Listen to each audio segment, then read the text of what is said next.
E kemi pra në linjë direkte trenerin Muhamet Thoçi. Trener, përshëndetje. Përshëndetje, faleminderit për ftesën. Rikthimi yt në qytetin e Pes, por tash si trener. Po, është ndjenjë, emocion. Kam momente të mira në këtë qytet, kam njerëz që më dojnë, kam njerëz që më respektojnë. Thjesht jam kthy diku 25 vite, 22-23 vite mbrapa, por kam vetëm fjalë të mira për këtë qytet dhe për njerëzit që jetojnë këtu dhe njerëzit që më respektojnë. Është ndryshe tash, si trajner, po sërish trajner i femrave, po fundit, kur e don një vend, është më mirë të jesh në një vend që e don se sa diku që nuk të pëlqen. Trener, kur hyre në palestër, a tu kthy krejt komplet nostalgjia që ke pas si basketbollist? Po, definitivisht, i shiqoja tribunat dhe shiqoja parketin dhe me njera jo blitz memoria mu kthy në ato momentet kur me të vërtet basketbolli ka qenë pjedestal në çdo aspekt, jo vetëm në atë financiar, dhe Peja apo Dugaxhini atëhershëm ka qenë dominant në çdo aspekt gjithashtu. Po, kjo është jeta vazhdon, duhet të ecë përpara, plakemi, vinë gjenerata të reja, vinë sende të reja, gjithçka ndryshon, mirë po, ato janë gjërat që do të mbesin gjithmonë me mua, deri në vdekje. Trener, pse vendos se të vish tek Peja, duke ditë që ke karrierë gjatë edhe si trener, ke pasur ekipe të njohura dhe shumë të famshme në Gjeorgji, po ashtu edhe në Izrael, por që vendosi tek vish tek Peja. Cili ishte ajo që çka të bëri të rikthesh tek ky qytet? Okej, e cek edhe vetë këtë vit, pas viteve 2 vitet suksesshme me Elico Ramle, me 8 finale kam luajt, 5 i kam fitu.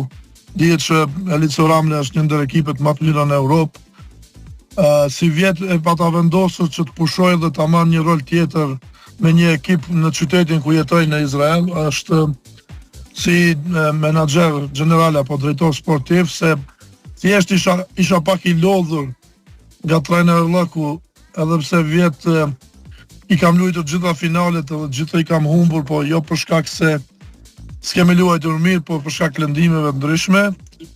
Erdhi një ofertë prej Peja, dhe këta njerëz gati çdo ditë më kanë thirrë me arë këtu, me thjesht duhet të cekis që me një kontrakt të hapur, jo me një kontrakt fiktive deri në fund të vitit, por më së shumti më ka bërë se këtu në këtë qytet e kam një mik apo një vëlla, përndryshe do ta ceki Naimin Saçiun, i cili edhe ai më thirri dhe më tha çka ke nevojë, këtu jam, më ka marrë mollit, jemi prapë bashkë si vitin 2003 dhe edhe ajo ka qenë një ndër shtyrjet që më ka bërë të kthehemi në Peja 03.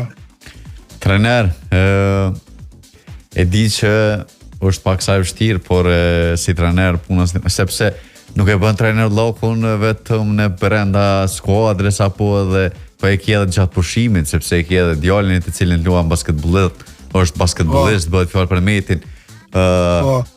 Qysh po mundesh me gjithë kohën e pushimit, trener, se është shumë problem. Jo, po mu për atë, besmi të thash, pa ta vendosu të pushoj nga trener lloku dhe pushova gati 3 muaj, jo që nuk kisha oferta, kam pasur oferta në Turqi, jam asistent në ligën e parë në Trabzonspor, 2 oferte kam pasur të femrat në Izrael, po e pa ta vendosur se pak edhe psiqikisht edhe mentalisht isha i lodhur, por s'ka do që t'jem i lodhur për Metin e gjej kohën dhe bëjt shmos që ajt jetë në formën e dur, posa qërisë gjatë verës, dhe duke ditë se lojtarët që investojnë gjatë verës në formën e tyre luajnë më mirë dhe përparojnë shumë më shumë.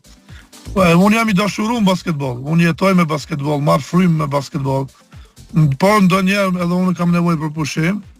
E kam pushuar tash, i kam mbush bateria, tash ta shohim se çka na pret. Cili është objektivi yt me skuadrën e Peja 03?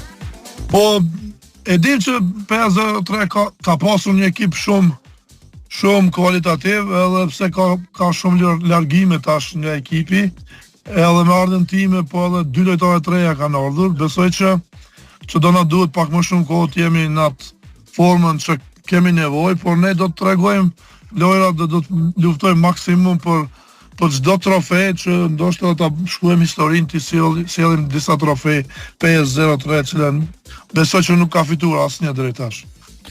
Trener, edhe një pyetje për fund. Sot Kosova luan me Shqipërinë, është një ndeshje zyrtare, ndryshe nga ato të cilat je pasur miqësore me Shqipërinë, është hera parë që po luajnë me njëra tjetrën. Në miqësore e dim që Kosova e ka fituar të gjitha, por ndryshe tashmë është në ndeshje zyrtare. Si e sheh këtë ndeshje dhe në përgjithësi, cili duhet të jetë objektivi i Kosovës me qenë se ka Slovakinë dhe Shqipërinë e grup? Okej, e para, unë besoj që nga kualiteti Kosova është ekip më i mirë. Mirë, po nuk dihet se si do të jetë fundi i ndeshjes apo kush do fitojë për shkak se luhet në Shqipëri, edhe ndoshta do të jetë pak më e rëndë të luhet atje për Kosovën. Mirë, po besoj që Kosova do të jetë në grupën me Slovakinë dhe Shqipërinë e para. Ajo është një gjë që duhet me vërtet realizohet, pasi që Kosova ka shumë vite që prej kohës së Brett Greenberg nuk besoj që ka pas ndonjë sukses përfaqësuesja e Kosovës. Më dhem shumë fati që unë nuk jam treneri i Kosovës, selektor, dhe më dhem shumë fakti që asnjë ekip nuk ka pa të arsyeshme posaçërisht të meshkujt të më fton të bëhem treneri i tyre, ndoshta në ardhmëri do të vjen ndonjë ofertë, por besoj që Kosova do ta kaloj grupin. E para, e dyta, fakti që Kosova nuk ka prodhuar pothuajse asnjë lojtar 25 vitet, kjo e dëshmon se këtu është diçka gabim, ka shkon diçka gabim dhe punohet gabim. Fatkeqësisht gjithashtu e them që Kosova i ka naturalizuar jo disa lojtarë cilësor të cilët mund të binë diçka ndryshim në përfaqësuesin e Kosovës, dhe mendoj se njerëzit që mirë me këtë çështje duhet ta marrin shembullin se si Maqedonia Veriut sjell lojtar shumë kualitativ për t'u dhënë pasaportën. Ju dëshiroj sukses Kosovës edhe Shqipërisë, duhet të jetë një lojë vëllazërore, por le të fiton më i miri. E unë besoj që Kosova është më e mira. Trener, shumë faleminderit që gjete kohën dhe ju bashkova emisionin Pasdita Sportive. E unë herët e tjera të presh të jesh në studio. Patjetër, ju çmoj, ju nderoj dhe ju falenderoj për gjitha që keni bërë gjatë karrierës time, po edhe gjatë kësaj kohe. Pa marrë parasysh ku ndodhem, nëse kam ftesa nga gjithë ju, unë do të jem prezant. Ju falenderoj dhe ju dëshiroj suksese. Është kënaqësi, kishim pra në linjë të drejt për drejt trenerin